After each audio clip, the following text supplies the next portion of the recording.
नमस्कार मित्रों, आप सभी को हमारे इस चैनल शिक्षाप्रद धार्मिक कहानी में स्वागत है। मित्रों, अगर आप कुछ सीखने की चाह रखते हैं तो चैनल को अभी सब्सक्राइब करें।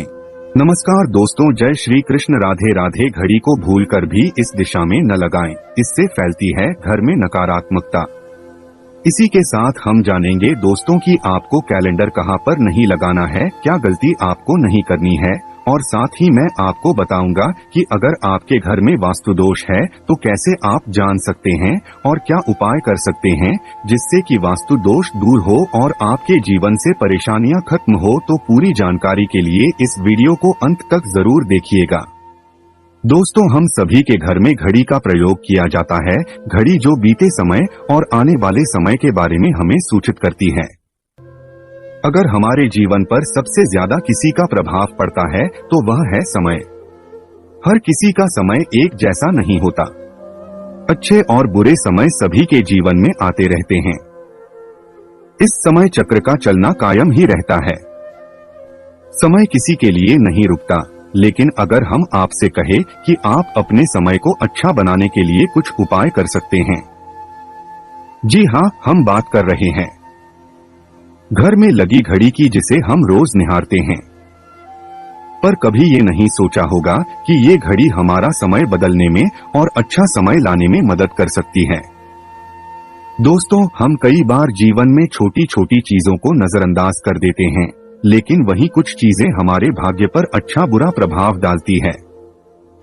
घड़ी की ही तरह घर में और भी कुछ चीजें हैं जो आपके वास्तु दोष का कारण बनती है और आपकी परेशानी की वजह बनती है।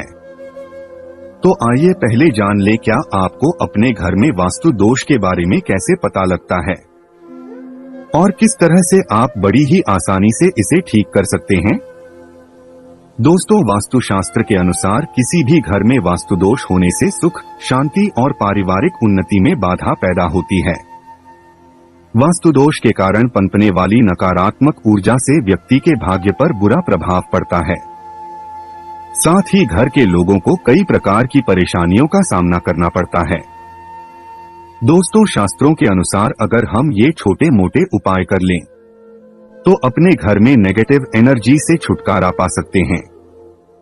तो आइए जानते हैं, लेकिन उससे पहले दोस्तों आपसे रिक्वेस्ट है कि वीडियो को लाइक करें, अपने दोस्तों के साथ शेयर करें, और अगर आपने अभी तक चैनल को सब्सक्राइब नहीं किया तो सब्सक्राइब करके बेल आइकन जरूर प्रेस कर ले। दोस्तों, नंबर 1, जीवन में तरक्की पाने के लिए रोज पहली रोटी गाय को दें, पीपल को जल चढ़ाएं और चींटियों को शक्कर मिला आटा दे। तांबे के लोटे में जल व लाल चंदन मिलाकर रात को अपने सर के पास रखकर सो जाएं।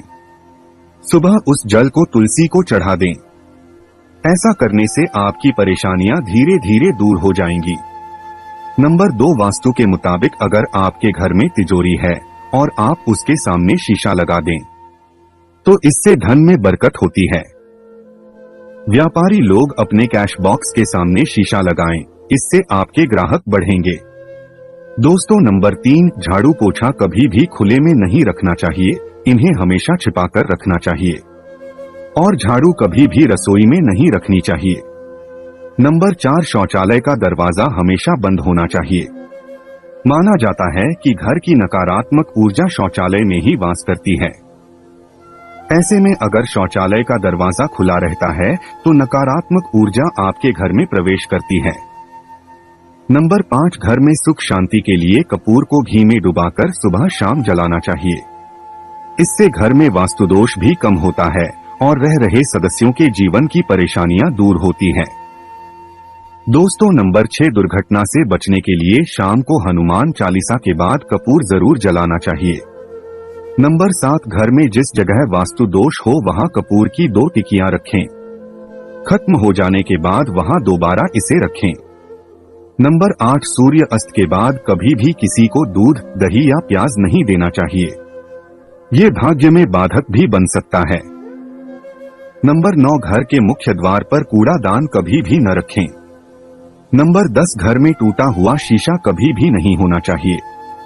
नंबर 11, अच्छे भाग्य के लिए सुबह नहाते समय पानी में थोड़ा सा कपूर का तेल मिलाएं।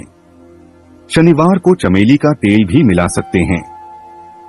नंबर 12, लक्ष्मी की कृपा पाने के लिए रोज रात को रसोई अच्छी तरह से साफ करके चांदी की कटोरी में कपूर और लौंग जलाएं। यह प्रक्रिया रोज की जाए तो घर में बरकत बनी रहती है और मां लक्ष्मी जल्द ही ऐसे घर से आकर्षित होती है। ऐसे घरों से नकारात्मकता हमेशा दूर रहती है। दोस्तों, नंबर 13, घर के सोने वाले कमरे में पौधे नहीं लगाने चाहिए। इससे आपके ऊपर नकारात्मक प्रभाव हावी हो सकता है। नंबर 14, घर में पौधे लगाते समय पानी में सेंधा नमक डालें। सादे नमक का भी आप उपयोग कर सकते हैं, लेकिन दोस्तों ज्यादा फलदायी होता है। आपको शुभ फल जल्द ही प्राप्त होंगे। दोस्तों, घड़ी की सही दिशा आपके जीवन को भी सही रास्ता दिखाने में मदद कर सकती है। इसके अलावा कैलेंडर को किस जगह लगाना चाहिए और किस जगह पर नहीं, ये भी हम जानेंगे। सबसे पहली बात जिसकी हम बात करेंगे वो है दोस्तों घड़ी का आकार यानी घड़ी की शेप। दोस्तों, वास्तुशास्त्र के अनुसार गोलाकार की घड़ी या अंडाकार घड़ी सबसे उत्तम मानी जाती है, पर आजकल देखा जा रहा है कि बाजार में कई प्रकार की घड़ियां मौजूद है जिसमें घर के सदस्य या भगवान की तस्वीरें और फोटो भी लगी होती है। लेकिन दोस्तों, आपको बता दें कि घड़ी के साथ तस्वीरें लगाना बिल्कुल भी सही नहीं है। इससे आपके घर के सदस्यों के जीवन पर समय का प्रभाव देखने को मिल सकता है। और भगवान की तस्वीर घड़ी में बिल्कुल भी नहीं लगानी चाहिए, क्योंकि भगवान की तस्वीर को रोज धूप, दीप, अगरबत्ती और पूजन की आवश्यकता होती है और घड़ी तो कई महीनों तक धूल में पड़ी रहती है। इससे भगवान का अपमान होता है और ये शुभ नहीं माना जाता। हो सके तो घड़ी का आकार गोल और अंडाकार ही पसंद करे। घड़ी का गोल या अंडाकार होना हमारी पृथ्वी के आकार को दर्शाता है, जो को और घड़ी में नुकीले कोने होते हैं और वास्तु के अनुसार नुकीली चीजें नकारात्मक ऊर्जा का संचार करती है। दोस्तों, अगली बार जिसका आपको ख्याल रखना है वो ये है कि घड़ी को स्वच्छ रखें, साफ सफाई का ध्यान रखें, धूल ना जमा होने दें और कहीं से भी घड़ी टूटी फूटी नहीं होनी चाहिए। दोस्तों, जैसा कि हम सभी चाहते हैं कि हमारे जीवन में सब अच्छा और बेहतर होता रहे, तो उसके लिए हम खुद को संवारे रखते हैं, नए कपड़े और नए आभूषण पहनते हैं। उसी प्रकार अपने घर की घड़ी को स्वच्छ और नए जैसा ही रखना चाहिए, यानी कहीं से भी टूटी फूटी नहीं होनी चाहिए। समय समय पर घड़ी पर चढ़ी धूल और जालों को साफ करते रहें, जिससे आपका भाग्य भी धुंधला नहीं पड़ेगा। दोस्तों, कई घरों में आदत होती है कि पुरानी गाड़ी को बनवाकर ही चलाते रहते हैं। एक जगह नई घड़ी आई तो पुरानी किसी और जगह लगा देते हैं। कृपया ध्यान रखें, घर में पुरानी या फिर टूटी हुई या धूल चढ़ी हुई और बंद गाड़ी तो बिल्कुल भी ना रखें, क्योंकि इससे घर में नकारात्मकता और दरिद्रता का वास होने लगता है। बंद पड़ी घड़ी को घर में रखने से व्यक्ति के जीवन में नए अवसर नहीं आते और वह अपने कार्य में सफलता प्राप्त नहीं कर पाता। अगली बात जिसका आपको ध्यान रखना है वो है घड़ी की सही दिशा। घड़ी को कभी भी दक्षिण दिशा में नहीं लगाना चाहिए। दक्षिण दिशा यमलोक की दिशा मानी जाती है। काल का अंतिम चक्र यहीं से शुरू होता है। इसीलिए वास्तुशास्त्र में इस दिशा को घड़ी के लिए अशुभ माना गया है। घर में घड़ी को उत्तर दिशा, पूर्व दिशा या पश्चिम दिशा में आप लगा सकते हैं, लेकिन ध्यान रखें कि घड़ी को कभी भी मुख्य द्वार, कमरे के दरवाजे या आने जाने के लिए उपयोग किए जाने वाले दरवाजे के ऊपर कभी भी नहीं लगाना चाहिए। इससे समय का प्रभाव आपके आने जाने की गति और दिनचर्या पर पड़ सकता है। दोस्तों, घड़ी के साथ कैलेंडर का भी ध्यान रखें। जहां घड़ी समय का प्रतीक है तो वहीं कैलेंडर उससे जुड़ी तारीखों का लेखा जोखा बताता है। कैलेंडर को पूर्वी और उत्तरी दिशा की दीवार पर कभी भी नहीं लगाना चाहिए। ये इससे वास्तु दोष उत्पन्न होता है और कृपया करके अपने घरों में नए कैलेंडर के साथ पुराना कैलेंडर कभी भी ना लगाएं।